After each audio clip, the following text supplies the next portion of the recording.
কি বলবেন এই আজকের বৈঠক? আমি চ্যালেঞ্জ করে বলতে পারি, এই বাংলায় সাম্প্রদায়িক শক্তি জায়গা পাবে না।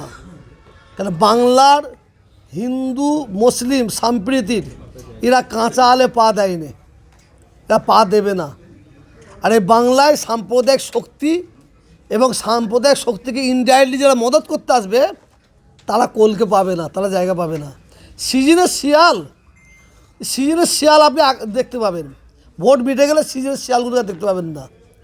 সিজনের বাঘ হতে হবে, মানুষের পাশে সারা সিজন থাকতে হবে, তাকে বাঘ বলা হয়।